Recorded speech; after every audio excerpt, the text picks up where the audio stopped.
여러분 친구들과 또 연인들과 데이트할 때 한번 생각해 보세요. 같이 길을 걸으면서 대화를 나누신 적이 있으신지요? 오늘 우리 하영자매는 어때 동생이랑 같이 길을 걸으면서 얘기를 좀 나눠본 적이 있는지요? 우리 연인들도 많으신데 어떻게 데이트하실 때 어떠세요? 아무 말도 안 하고 그냥 침묵 이렇게 계시나요? 밥 먹자 딱 이렇게 어, 그렇지 않죠? 서울 사람이에요. 그래서 그런 말 안 할 거예요. 저도 아마 그 길을 가면서 걷는 대화들이 기억에 좀 많이 날 거예요. 저도 몇 가지 기억에 나는 많은 대화들이 있어요. 특별히 뭐 저 지금도 연락하고 있는 좀 호영호재하는 신부님이 있어요. 명동성당에 계신데 같이 행군할 때 늘 그분과 종교는 조금 달라도 예수님에 대한 이야기로 되게 늘 깊은 이야기를 많이 나눴던 기억이 있어요. 또 남도 목회 실습 때 했던 목사님들과의 대화도 많이 났습니다. 길 위에서 나누는 대화들은요, 일상적인 대화도 많지만 지금 나아가는 방향을 바꾸는 대화도 있어요. 그래서 같이 걸어보는 것, 같이 여행을 가는 것은 친구와 연인 사이에서 서로에 대해서 알아가는데 큰 도움을 주기도 하고요. 또 어떤 선택을 하는데 영향을 주기도 합니다. 오늘 성경에 나오는 세 인물이 있어요. 나오미와 두 며느리가 있습니다. 길에서 대화를 나눴어요. 길에서 나눈 대화의 본문을 가지고 하나님이 우리에게는 무슨 메시지를 주는지 함께 찾아보도록 하겠습니다. 우리 지난 시간에 나오미에 대해서 먼저 이야기를 나눴지만 기근을 피해서 흉년을 피해서 모압 땅으로 왔어요. 잘 살아보기 위해서 왔는데 그곳에서 남편이 죽었고요. 두 아들도 죽었어요. 그녀에게 남은 유일한 것은 두 며느리밖에 없었습니다. 그리고 이제 자포자기하여 돌아가기로, 하나님이 자신의 고향에 다시 복을 허락하셨다라는 소리를 듣고 돌아가기로 자리에서 일어섰다까지 우리 지난주에 함께 나눴어요. 그래서 이제 그 세 명이 일어나서 길을 걸어갑니다. 위치는 어딘지 모르겠어요. 아마 경계 국경선 정도 되지 않았을까 싶어요. 여기에서 몇 걸음 더 나아가면 이제는 진짜 이스라엘 땅으로 가는 거고요. 여기서 되돌아가면 자신이 원래 있던 모압 땅으로 돌아갈 수 있는 상황이에요. 자, 근데 이 상황 속에서 이들이 예루살렘으로 이스라엘로 돌아간다고 해도 이 세 명의 여인이 겪게 될 운명적인 사건이 있어요. 고대인들에게 여성들이 경제 활동을 할 수 있는 유일한 길은 거의 구걸밖에 없었어요. 최근에 나온 2030 추계전환이라는 책에서 미국의 통계예요. 중산층이었던 사람이 빈민층으로 떨어지는 계층이 있는데 누구냐? 이혼한 여성. 이 이제 자녀를 키우는 이혼 여성이 중산층에서 빈민층으로 아무리 전문직이 있어도 떨어진다라는 통계를 보여주고 있어요. 이 현대를 살아가는 21세기에도 여성 홀로 육아하며 사는 게 이렇게 힘들진데 고대에는 말할 것이 없었어요. 한마디로 살 수 있는 생계는 아무것도 없어요. 그런 여인 3명이 지금 돌아가고 있어요. 그러니 시어머니였던 나오미는 따뜻한 마음으로 두 며느리에게 진심으로 말하고 있는 것이에요. 진심으로 말한 것이 무엇이냐? 8절 9절에 며느리에게 이런 얘기를 해요. 어머니의 집으로 돌아가라. 어머니의 집으로 돌아가라 라고 이야기를 해요. 어머니의 집인 무엇이냐?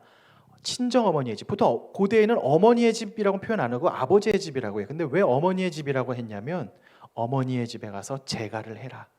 재혼해라. 그래서 사람답게 살아라 라고 이야기한 것입니다. 시어머니의 마음이 얼마나 안타까웠을까. 이것이 그냥 떠보는 얘기가 아니었어요. 진심으로 하는 이야기였어요. 왜? 나를 따라서 지금 이스라엘로 돌아가면 할 수 있는 일이 구걸밖에 없어요. 실제로 성경 뒷편에서 보여주지만 남의 집 농장에 가서 구걸해서 얻어먹는 그 밀 떨어진 거 주워 먹는 것밖에 할 수 없었어요. 할 수 있는 일 자체가 없어요. 생계수단 자체가 애초에 없는 거예요. 그러니 이 슬픈 길을 두 며느리는 무슨 죄가 있어요? 하면서 나오미는 진심으로 말했던 거예요. 돌아가라. 제가 해서 행복하게 살아라. 그랬더니 이제 반응을 합니다. 10절에 그 며느리들이 야, 기회다 하고 도망가지 않았어요. 그 며느리들이 착해요. 성경을 보면 소리 높여서 울면서 말해요. 아닙니다. 우리 어머니 쫓아가겠습니다 라고 이야기했어요. 며느리들은 진심으로 지금 시어머니를 쫓겠다고 성경은 이야기하고 있어요. 그런데 여기에서 그럼 시어머니도 져주는 척 에휴 그래 가자 외로운데 우리 셋이 가자 하지 않았어요. 시어머니는 진심이었어요. 왜? 너무 이 길이 뻔하거든요. 너무 괴롭고 소망이 없는 길이거든요. 그래서 이번에는 두 며느리들에게 다시 한번 강하게 권해요. 근데 이번에 권할 때는 사실을 중심으로 팩트 공격을 하는 거예요. 여러분도 사실 연인들이나 친구들끼리 이야기할 때 제일 아픈 게 팩트 이야기하는 거잖아요. 사실 너 요즘에 저한테 꼭 얘기해 주는 사람 있어요? 목사님 요즘에 옆으로 막 엄청 커지셨어요? 굳이 안 해도 나도 알아. 그죠? 뭐 그 얼마나 그 기분 좋겠어요? 굳이 얘기해. 우리 목사님 엄청 치셨네. 그걸 덕담이라고 그냥 그 입 다물라 하고 싶은데 제가 성도님들이라 말을 못 해요. 네, 여러분도 어떠세요? 여러분들도 뭐 연인 때 우리 뭐 그렇잖아요. 뭐 얼굴 뭐 예를 들어 다크서클이 있어요. 그러면 다크서클 보고 눈에 팬더가 폈네. 뭐 이런 얘기를 현채 형제 하은자매한테 안 하죠. 하면 지금 같이 있지 않을 거예요. 그죠? 막 이 친구의 센스는 내가 감당하기 힘들다 할 정도로 아마 센스가 있으니까 다 오랫동안 교제하고 하는 거예요. 이게 예의죠. 근데 이 여인이 팩트가 제일 아파요. 근데 이 시어머니가 며느리들에게 다시 강권할 때는 사실에 기반해서 이야기를 해요.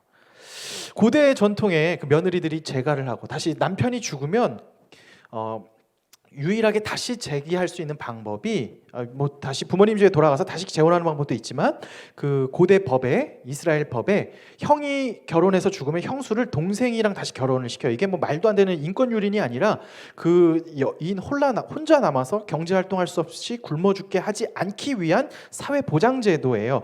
이런 법이 있어요. 그러니까 동생들이 있거나 혹 그 자식이 있더라도 결혼을 해서 생계를 이어갈 수 있게끔 해주는 법이 있는데 시어머니 나오미는 얘기하는 거예요. 지금 잘 생각해봐라. 내가 지금 이 나이에 아마 대략 이 여인은 거의 아이를 낳을 수 없는 나이에 할머니라고 생각하면 돼요. 이 나이에 내가 지금 재혼을 하겠니? 설령 재혼을 했다고 치자. 그래서 설령 기적이 일어나서 내가 두 자녀가 생겼다고 하자. 그래서 그 두 사람이 하필이면 아들이었다고 치자. 근데 그럼 그 아들이 최소한 결혼할 나이까지 자랄 동안 너희가 기다릴 수 있겠니? 하면서 사실에 대한 이야기를 해요. 당시 그 두 며느리 된 나이는 대략 한 20대 중반 정도였겠죠. 지금의 20대 중반이랑은 좀 달라요. 오늘날로 보면 한 30대 중후반 정도라고 생각하면 돼요. 아직은 제가 할 수 있는 길인데 거기에서 한 그 차이가 55세에 대해서 다시 재혼하면 사실 마음이 좀 더 어려울 것 같잖아요. 그런 이야기, 팩트 이야기를 한 거예요. 그러면서 시어머니가 말을 해요. 이게 빈말이 아닌 이유가 성경은 12절에 계속 이야기할 때 이제 며느리라고 이야기하지도 않고 내 딸들아 딸아 돌아가라 이야기하는 거예요. 여기까지 이야기를 하고 났더니 이제 반응이 14절에 나와요. 14절 말씀 한번 같이 읽어볼게요. 네, 14절 말씀은 있을 텐데, 네, 요 다음이요. 네, 같이 한번 읽어볼게요. 시작. 그들이 소리를 높여 다시 울더니 오르바는 그의 시어머니에게 입맞추되 룻은 그를 붙쫓았더라. 자, 오늘 여기까지 상황이에요. 이렇게 시어머니가 간절하게 딸에게 팩트 이야기를 하면서 돌아가라 소망이 없다. 날 돌아오는 건 진짜 소망이 없어 라고 이야기했을 때 첫째 며느리는 울면서 막 좋아서 가진 않았지만 울면서 작별을 했어요. 돌아갔어요. 근데 둘째였던 룻은 붙쫓았어요. 그럼 여기서 질문을 하게 돼요. 도대체 왜 룻은 따랐을까? 왜 시어머니를 따르는 선택을 했을까? 사실 이 상황은 진짜 답도 없는 상황인데 왜 그랬을까라는 질문을 해보게 됩니다. 선택. 두 여인 모두 선택의 기로에 섰는데 왜 서로 다른 선택을 했을까? 그럼 오르바의 선택은 이상한 선택인가? 어떤지 한번 찾아보려고 합니다. 자, 우리의 인생을 살아보면 여러분들은 끊임없는 선택의 기로에 놓이게 돼요. 아마 처음 여러분들이 또 실제적으로 지금 고민하는 우리 하영자매 같이 대학을 진학할 때 제주도에 있는 대학을 갈지 서울에 있는 대학을 갈지를 지금 고민하는 거예요. 선택이에요. 어느 선택을 하든 본인이 책임지는 건데 선택을 해요. 학교 이름을 보고 갈지 과를 보러 갈지도 선택할 거예요. 취업을 할지 장사를 할지 심지어 연애할 때 지금 만나는 이 분과 썸으로 끝날지 연애로 발전할지 아니면 남사친 여사친으로 남을지 그리고 여기서 이제 쪽낼지 아니면 더 미래를 생각해 볼지 등등을 선택해요. 정답이라고 말할 수 있는 건 없어요. 선택을 한답니다. 샤르트르가 이런 얘기했죠. 인생은 B와 D 사이의 C라고. 태어나고 죽는 것 사이에 끊임없는 선택들이 있어요. 예전에 선택에 대한 재미난 영화 중에 뭐 나비 효과, 뭐 미스터 노바디 이런 표현으로 되어 있는 영화들이 있어요. 그 사람이 선택했으면 벌어지는 그 상황들, 사소한 선택으로 인해서 일어나는 것들을 다룬 이야기인데요. 우리는 끊임없는 선택을 해요. 그렇다고 선택을 끊임없이 미룰 수 있는 것도 아니에요. 독일의 유명한 철학자 임마누엘 칸트는 한 여인에게 결혼하자는 제안을 받았어요. 근데 결혼이 과연 좋을지 안 좋을지 확신이 서지 않아서 연구를 했어요. 논문을 보고 연구를 하고 7년 동안 무려 결혼에 대한 연구를 한 끝에 결혼하는 게 괜찮겠구나 하고 결론이 서서 그 여인에게 그래 내 당신의 청혼을 받아주겠소 했더니 이미 그 여인은 두 자녀의 어머니가 되어 있는 상태였어요. 그러니까 선택이 무한정 있지 않아요. 나한테 한때 고백했던 친구가 여전히 나를 사모하고 연모하는지는 알 수 없잖아요. 인생 타이밍이란 표현 하잖아요. 여러분 연애할 때 생각해 보시면 대부분 타이밍이에요. 타이밍 놓치면 아쉽게 되겠지만 또 타이밍이 신기하게 맞으면 갑자기 평생 가는 반려자가 되기도 합니다. 그렇기 때문에 무한정 기다릴 수도 없어서 우리는 끊임없이 선택들을 합니다. 오늘도 아마 교회에 올지 말지, 뭐 갈지 말지 등등등등 뭐 끊임없는 선택들을 할 거예요. 그럼 선택할 때 뭐가 보이냐? 사람은 어떤 것을 중심으로 보통 선택을 하느냐? 그럴 때 보통 사람들은 자신이 진짜 중요하게 여기는 게 무엇인지를 두고 대부분 선택을 해요. 평소에 남자친구나 여자친구한테 막 사랑해 말했는데 진짜 중요한 날 막 뒤통수 땅 쳐 막 안 만나. 생일인데 뭐 까먹고 있어. 맨날 막 안 줘. 반지 샀는데 여자친구 안 주고 딴 사람 줘. 야, 그럼 계속 사랑하고 교제하기에 마음이 어렵겠죠? 사람들은 선택할 때 진짜 자신이 원하고 중요한 것을 선택해요. 진짜 자신의 가치의 핵심을 선택한단 말이에요. 자신의 꿈을 그래서 따라가거나 풍족한 생활을 선택한다거나 또 이직을 할 때 어떤 취업하는 기준도 또 대학을 선택하는 기준 이런 등등 수많은 것들도 자신이 원하는 바를 기준으로 선택을 하게 돼요. 그래서 사람들이 하는 그 선택을 족적으로 이게 그 사람임을 보여줘요. 나라를 팔아먹는 매국노의 선택을 하는 사람도 있었을 거고요. 그게 그 당시 뭐가 나빠요? 처세술이라고 생각하면 나쁘지 않죠. 근데 반대로 나라를 위해서 인생을 거는 사람들이 있었을 거예요. 당시에는 어리석어 보였지만 또 그 사람의 가치에는 그게 소중했겠죠. 사람들은 어떤 선택을 하느냐? 자신이 중요하다고 생각하는 가치를 가지고 선택한다는 거예요. 바라보는 바를 가지고. 그러면 오늘 성경에 나온 두 며느리 오르바와 룻의 선택은 어떤 선택이었는가 한번 볼게요. 시어머니 나오미는 현실에 대한 사실, 너네가 나랑 같이 가면 진짜 소망 자체가 없어. 그러니 제발 돌아가라고 간절히 권했어요. 합리적으로 생각해 보니 시어머니의 말은 100번, 1000번 옳아요. 지금 어머니의 집에 돌아가면 제가 할 수 있는 마지노선이에요. 나이대가. 그런데 지금 시어머니랑 같이 그곳에 가면 돌아올 수 없는 강을 건너요. 미래는 전혀 없어요. 합리적으로 생각해보고 처음에는 감정적으로 그래 내가 어머니 끝까지 쫓아가겠습니다 라고 했지만 현실적인 이야기, 현실의 상황에 딱 부딪혀보고 생각을 머리라는 걸 써보고 돌려보니 아니네? 라는 길이 나와요. 그래서 오르바가 택한 돌아가는 선택은요 나쁜 선택이 아니라 지극히 합리적인 선택이에요. 우리가 일상에서 하는 선택들이에요. 대부분 합리적으로 각이 안 나와. 그럼 손절. 이 회사 답이 없어? 이직. 뭐 등등 이런 뭐 나쁘지 않아요? 그게 뭐 나빠요? 합리적인 선택이에요. 그럼 반대로 생각해 볼 수 있어요. 룻은 뭐냐? 룻의 선택은 비상식적인 선택이에요. 상식을 뛰어넘는 선택이에요. 이 선택은 도대체 왜 했는지 알 수가 없어요. 실제로 룻은 어머니랑 쫓아가서 뭐 했느냐? 구걸했어요. 남의 집 농사품 가가지고 막 밀 주워 먹는 구걸이지 뭐가 달라. 이거 해야 했어요. 실제로 이렇게 살게 됐어요. 그럼 왜 이 짓을 선택했을까? 이 지혜롭지 못한 합리적인 선택이 아닌 형택을 왜 했을까? 그럼 무엇보다 다시 질문해요. 성경은 왜 룻의 이야기를 보여주고 있을까? 비상식적, 상식을 뛰어넘는 이 이야기를 왜 보여줬을까? 상식적인 오르바의 선택과 상식을 뛰어넘는 이 룻의 선택을 왜 우리에게 말하고 있고 보여주고 있을까? 그래서 우리에게 무슨 이야기를 하고자 하는 것일까? 라는 이야기로 넘어가요. 여기에서 한 가지 질문이 좀 더 구체화될 수 있어요. 룻은 왜 그런 상식을 뛰어넘는 비상식적인 선택을 했을까? 하나 생각할 수 있어요. 룻이 좀 멍청했구나. 어느 생각할 수 있겠죠. 생각할 수 있겠죠. 룻이 약간 멍청이다. 판단 자체가 안 된다. 또는 룻이 그냥 애가 너무 감정에 약해서 그냥 현실 똥인지 된장인지 모르는 사람이다 라는 생각도 할 수 있어요. 근데 진짜 그럴까요? 그렇지 않아요. 룻이 어머니랑 시어머니랑 같이 돌아가서 한 행동들을 보면 아주 지혜로운 여인이에요. 이 여인은 어리석거나 멍청한 것과 거리가 멀어요. 그런데 왜 그녀는 상식을 뛰어넘는 선택을 한 것일까요? 오르반은 자아 실현을 위해서 건강, 자기가 그냥 다시 사람답게 살기 위해서 돌아간 것인데 왜 그녀는 그 선택을 했을까? 여기에는 바로 헤세드, 인애라는 것이 있습니다. 인애가 작용하는 거예요. 오르바의 이 룻에게 있어서 가장 큰 핵심 가치는 생존이 아니었어요. 그녀에게 선택을 하게 된 핵심 가치는 인애예요. 인애가 무엇이냐? 힘이 있는 사람이 힘 없는 사람에게 베푸는 무한한 사랑이에요. 지금 시어머니는 나이가 많고 혼자 돌아가면 사실 길에서 객사할 수 있어요. 이 며느리 롯은 비록 자신의 인생이 이제 희생되고 자아 실현이라는 걸 할 수 없고 미래에 대한 소망도 품을 수 없지만 그 인애, 내가 그녀에게, 내 어머니에게 베풀 수 있는 사랑이 그녀에게 핵심 가치였기 때문에 그녀는 그 가치가 더 컸기 때문에 상식을 뛰어넘는 비상식의 선택을 할 수 있었다는 것이에요. 저는 이 지점에서 그리스도인들을 좀 생각해 봐요. 오늘 감사하게 현이가 왔는데요. 저 군교회 때 만난 우리 형제인데, 저 예전에 군교회 때 교육사 부대에 있을 때 인상 깊은 친구들이 있어요. 우리 젊은 친구 군교회 현실을 잘 알겠지만 여러분 잘 생각해 봐요. 자, 여러분이랑 직장 상사, 여러분의 사장님, 뭐 상무님, 뭐 부장님 다 같은 교회를 다녀요. 즐거울 것 같아요?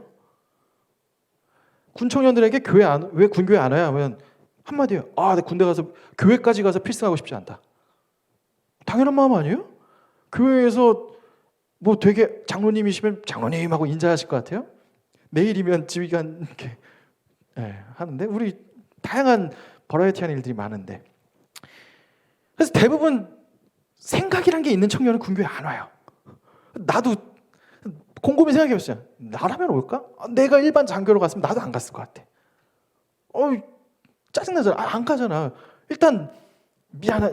이게 좀 성차별적이라면 좀 미안해. 일단 남탕이야. 대부분 남자야. 일단 가기 싫어. 막 다 여러 가지가 막 지금 짜증나 있잖아요. 복합적으로 짜증나 있어요. 왜 갈까? 그런데 그럼 과연 그들이 멍청해서 그런 걸까? 근데 제가 너무 인상 깊은 한 부부가 있었어요. 그 교회 오석규 집사님이라고 군의관이었어요. 고대 의대를 나오신. 여러분 의대를 나올 정도면 일단 나보다 멍청하진 않을 거예요. 근데 군교회를 나오셔요. 그리고 봉사를 하셔요. 아내 집사님이랑 같이. 왜 할까를 물어봤어요. 그리고 왜 할까를 같이 보게 되고. 그때 그 집사님이랑 신방할 때 되게 재미난 일도 많았어요. 신방을 하면 민망한 상황이 펼쳐져요. 당시 저희 부대 지휘관 집사님이 되게 열심히셨는데 그분이 마른 오징어가 생수가 터지게 하시는 능력자셨어요. 그래서 신방을 그 오석규 집사님을 만났는데 그 집사님도 만나면 그 지휘관 집사님이 욕을 그렇게 해요. 그 XXXX. 그만큼 마음이 아프다는 거죠. 근데도 교회를 온다는 거예요. 군교회를. 사실 옆에 교회 엄청 많았어요. 진해 괜찮은 교회 많고 좀만 부산까지 가면 더 좋은 데 많고요. 서울로 점프하는 사람도 엄청 많고요. 근데 왜 왔냐? 왜 왔느냐? 왜 이런 비합리적인 선택을 했을까? 거기에 한 가지가 있었어요. 바로 하나님에 대한, 그 하나님의 자녀들, 그 교육사에 오는 수많은 사람들에게 복음을 증거해야 된다는 교회, 군교회. 나중에 알게 됐는데 또 그 선배 누군가의 헌신과 누군가의 강구 덕분에 그 집사님이 함께 하게 되었어요. 저 원고에 있는데 여기 예배당에 와 있어가지고 민망해서 못 하겠는데 그래도 해야지. 그 결과 그때 당시는 되게 어리석어 보이고 이상한 일들이에요. 당시 그런 사람들이 꽤 많았어요. 그리고 막 나도 씨 뿌리고 가끔 막 세례 막 주고 막 하면 야 이게 뭐 하는 짓인가 싶기도 하고 막 현타도 와요. 막 얼마나 그게 막 가볍게 되는데. 근데 시간이 지나고 났는데 우리 교회 감사하게 지금 우리 교회 윤현부 전도사님이 제가 2014년도에 세례 준 형제가 어느 날 만났는데 회심하고 예수님 믿고 와서 이 길을 가고 계셔 있고 2층에 지금 앉아 있네요. 민망하게. 네. 원고에 써놨는데 미안해요. 네. 왜 그게 됐냐? 그 친구 제가 잘해서가 아니라 그런 수많은 비정상적인 선택을 하는, 상식을 뛰어넘는 선택을 하는 누군가의 헌신들 때문에 그들의 가치, 교회란 무엇이냐? 복음, 나를 살려주신, 우리를 살려주신 예수 그리스도를 전한다는 그 가치 때문에 헌신하신 사람들 한 명 한 명이 사람을 변화시키고 그 역사가 당장에 눈에 보이지 않더라도 지금 시간이 지나고 보니까 열매가 보이는 거예요.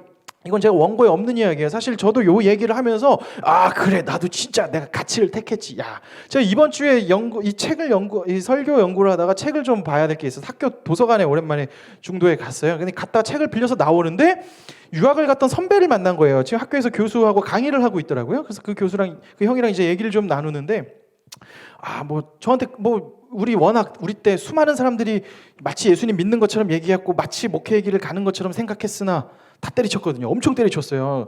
그리고 지금 얘기해보면 참 신기한 게 절대 안 할 것 같은 사람들만 지금 이거 하고 있는 거예요. 야, 네가 하고 있구나. 야, 경민이가 하고 있어. 미안해요, 내 친구 팔아서. 근데 제 룸메이트는 헤비메탈 하던 락커인데 지금 우리 교단에서 목회하고 있어요. 잘하고 있어요. 그런 친구들이 해요. 막 당시 막 홀리하고 한 친구들은 안 해요. 왜 그랬냐? 좀 이런저런 얘기하면서 그 선배가 저한테 묻는 거예요. 힘들지 않냐? 요즘 청년 없어서 힘들지 않냐? 근데 제 첫 마디가 이거였어요. 아유 형 덕업일치 하는데 뭐 힘들어요? 덕업일치.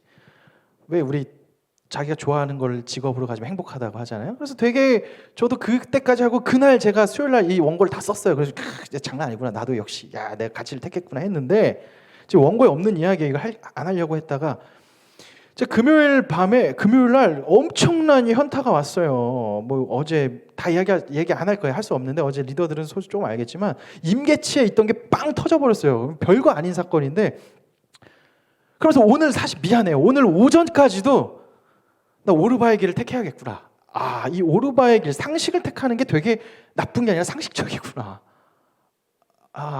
내가 사실 오늘 설교 못 할 거라고 생각했어요. 왜? 쪽팔려서. 나는 루세기를 택하지 않을 것 같아. 근데 루세기를 택해요. 사기꾼이잖아. 근데 가오가 있지. 돈 없어도 가오가 있지. 사기칠 수는 없잖아요. 그래서 이 본문이 나한테 엄청 찔림됐어요. 어제 밤 잠도 못 잤어요. 너무 막 스트레스를 너무 받아서 어제랑 그제 이틀 동안 회복이 안 돼요. 그러다가 막 슬럼프 어제 갑자기 막 그랬다가 아침에 막 전화를 받았어요. 군교회 때 만났던 형제가 전화 와서 현이 올 거라고. 그랬더니 그래 맞아. 그래 내가 여기 왜 있냐. 옛날에 해군교회 여기 옆에 해군중앙교회 근무할 때 군교회 구조적으로 아쉬운 점을 얘기할 때 서울의 청년들이 왔을 때 군교에서 제대로 양육해주고 그들을 다시 파송하면 그들이 그 배를 살리고 지휘관 그 부대를 살릴 텐데 그런 아쉬움이 있었는데 그때 옛날에 지나가다가 여기 우리 교단교회에 있네. 나중에 부목사 한 텀 하면 여기선 한 텀 할 수 있겠다라는 생각을 옛날에 제가 한 8년 전쯤에 한 번은 했었어요. 근데 생각해보면 지금 그러고 있잖아요. 그러니까 저 친구도 지금 걸어오는데 10분 걸렸대요. 해군 우리 관사에서. 얼마나 감사해. 그러니까 내가 그래 내가 사명이 있지. 그래 사명이 있지. 가치가 있지. 루시 이내를 택한 것처럼 그래 내가 부름 받아서 왔지 했는데 이게 괜찮아지지가 않아요. 그때 잠깐 괜찮은 것 같은데 밤에 계속 돌아가서 생각하는데 짜증이 확 나는 거예요. 이거 오늘 아침까지 회복이 안 됐어요. 그래서 사실 설교 못할 줄 알았어요. 못하면 뭐 사기칠 수 없으니까 그냥 딴소리하고 내려오려고 했는데 근데 신기하게 하나님께서 마음을 좀 만져주시는 것 같아요. 제가 진짜 여기는 사실 원고에는 룻을 택하자 막 이러고 결론을 내요. 근데 이게 제가 그 상황이 돼보니까 이거 아닌 것 같아. 그게 그렇게 쉬운 얘기가 아니에요. 여러분의 지금 상황을 보니까 다 합리적인 이유가 있어요. 저도 그렇고 합리적인 상황들이 있을 거예요. 특히 신앙을 선택한다는 건 약간 정신 나간 짓이에요. 지금 이 시대 코로나 이 팬데믹 이후에 기독교인 하면 약간 벌레 보듯이 보는데 이미지도 안 좋아요. 회사에서 병준이 교회 다녀요? 그럼 저는 바이러스 덩어리 아니야? 막 이런 생각도 해요. 막 그리고 교회 뭐 늘 나오는 언론 이슈 나면 교회 다니는 애들이 왜 그래? 안 좋은 선택이에요. 왜 여기 있냔 말이에요. 연애할 때도 그냥 교회 뭐 쿨하지 않잖아. 마치 종교 강요하는 것처럼 마치 쿨하지 않은 짓 같은데 남자친구한테 괜히 종교 얘기 때문에 늘 불편한 마음을 가져. 왜 이 비상식적인 행동을 우리가 선택하느냐 말이에요. 저는 여기서 상식적인 선택으로 안 하는 사람들을 예전에 왜 그럴까 했는데 그게 당연한 이야기인 거예요. 하지만 성경이 말해주는 바가 있어요.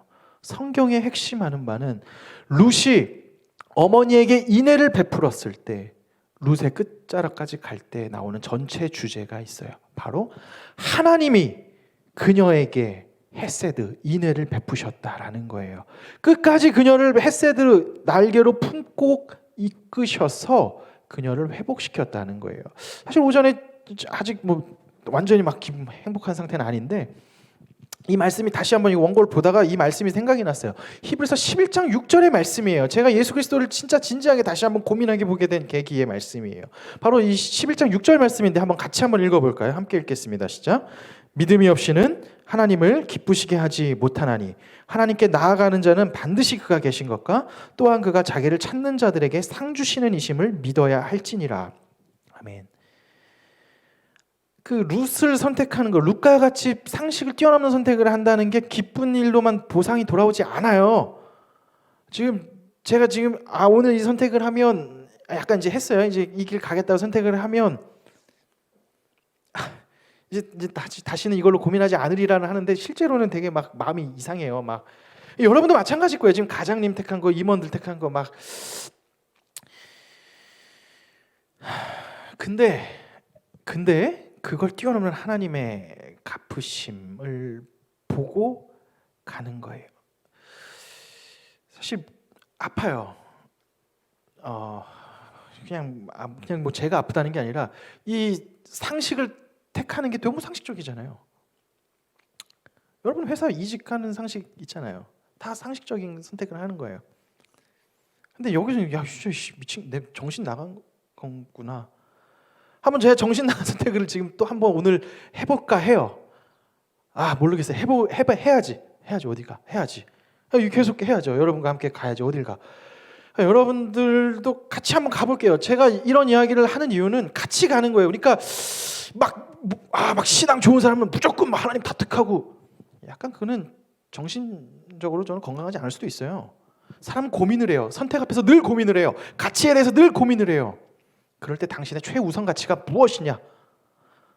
제가 여기서 하나님께 반응하지 않으면 저는 진짜 사꾼이에요. 하나님이 나한테 말하는 것이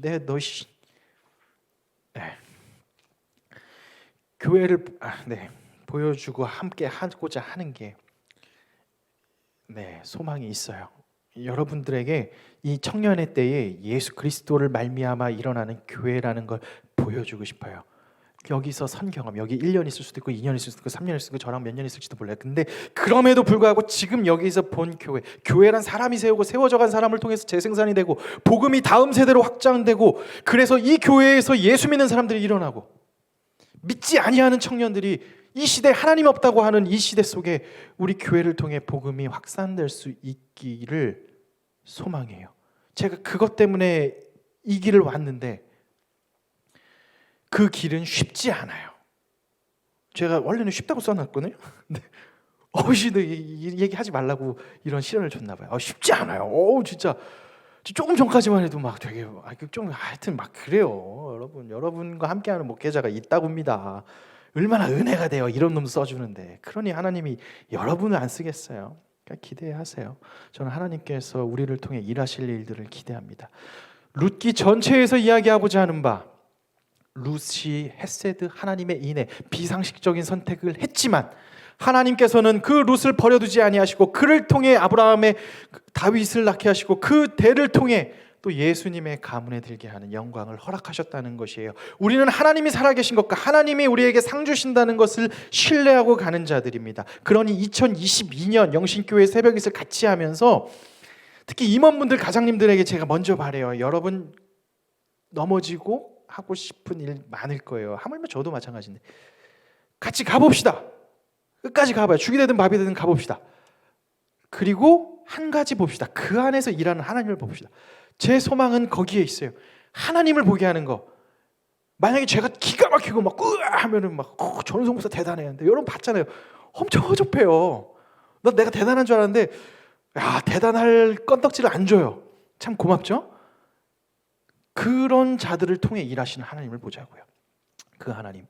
태웅 형제가 1년 6개월을 갔다가 돌아왔을 때 이 교회 공동체를 한번 보세요. 지금도 좀 괜찮아졌는데 그때는 친구들한테 와 보라 할 수 있는 곳이 되어 있을 거예요. 진짜 그걸 같이 한번 꿈꿔보시고 교회가 무엇인지, 교회란 무엇을 하는 곳인지 함께 같이 이 길을 갔으면 좋겠습니다.